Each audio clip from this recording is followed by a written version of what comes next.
Good morning. I'm Pastor Chavaleh, and I'm delighted to welcome you virtually to Mount Cross this morning. I'm so glad that you're with us. Because it's Black History Month, I have several things over the next few weeks that I'm really excited to share with you. Some books and sermons and other devotional writings that have really impacted my life of discipleship and faith. And I hope that will find them interesting and touching and uplifting and convicting and all of this stuff as well as we go across the month. So today's reading is an introduction to all of it, really. It's called Reading While Black, this book. It's by Esau McCauley, and the subtitle is African American Biblical Interpretation as an Exercise in Hope. And I'm hoping that this short excerpt that I'm going to read of this book will kind of set up our mindset for reading and considering the work of Black theologians across the month. So this is from chapter 1, which is called The South Got Something to Say.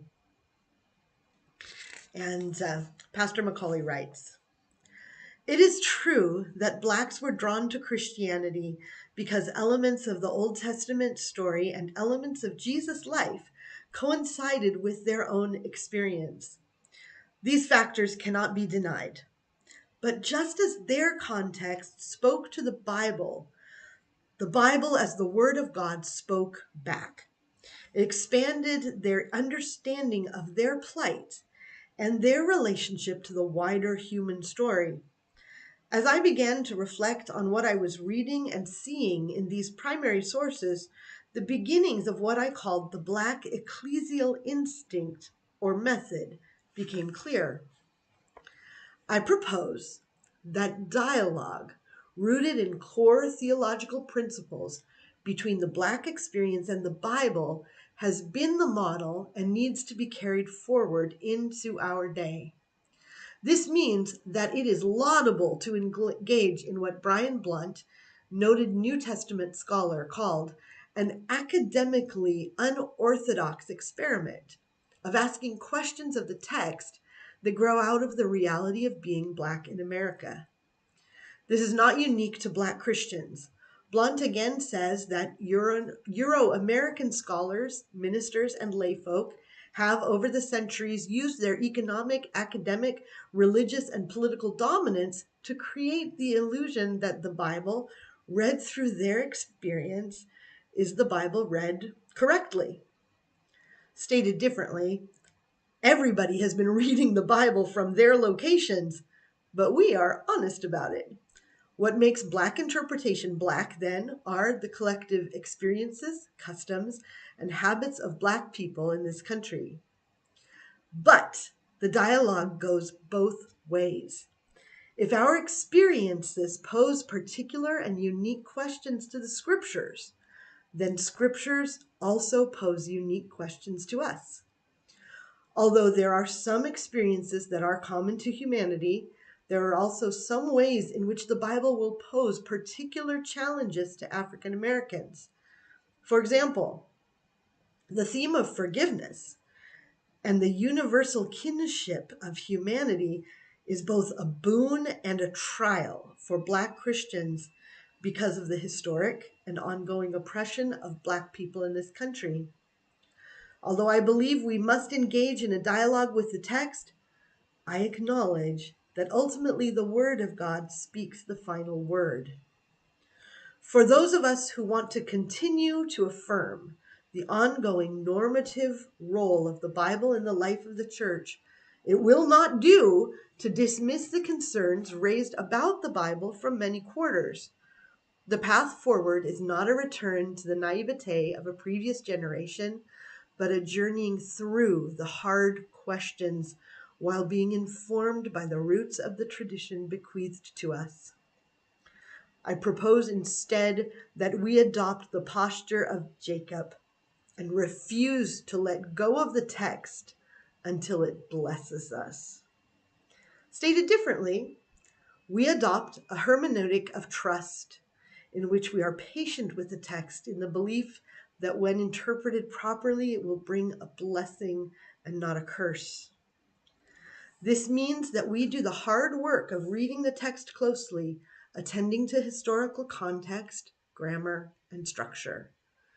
My claim then is that Black biblical interpretation has been and can be unapologetically canonical and theological, socially located in that it clearly arises out of the particular context of Black Americans, willing to listen to the ways in which the scriptures themselves respond to and redirect Black issues and concerns, willing to exercise patience with the text, trusting that a careful and sympathetic reading of the text brings a blessing, and finally, willing to listen to and enter into dialogue with Black and white critiques of the Bible in the hopes of achieving a better reading of the text.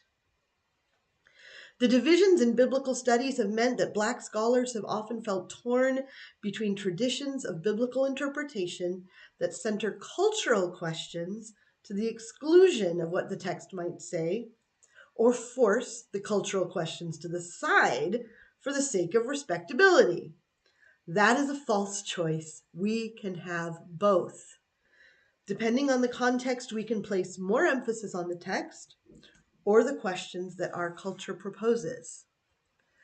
This dialogical method opens up Black biblical interpretation to other interpretive traditions. If our cultures and histories define the totality of our interpretive enterprise, the price of admission can be complete acquiescence to that culture's particularities. This is as true with European domination of the text as it would be if Black culture completely sets the contours for the debate. But if we all read the biblical text, assuming that God is able to speak a coherent word to us through it, then we can discuss the meanings our varied cultures have gleaned from the scriptures. What I have in mind then is a unified mission in which our varied cultures turn to the text in dialogue with one another to discern the mind of Christ. That means, in the providence of God, I need Ugandan biblical interpretation because the experiences of Ugandans mean that they are able to bring their unique insights to the conversation. African American exegesis, then, precisely because it is informed by the Black experience, has the potential to be universal when added to the chorus of believers through time and across cultures. Thank you, Esau Macaulay, for your powerful words. And thank you for coming along with me this pretty heavy Black theology in this first time. And next week, I will be reading a sermon called The Gospel According to the Wiz, which is a wonderful piece of work. So thank you, and I will see you Sunday. Have a wonderful day.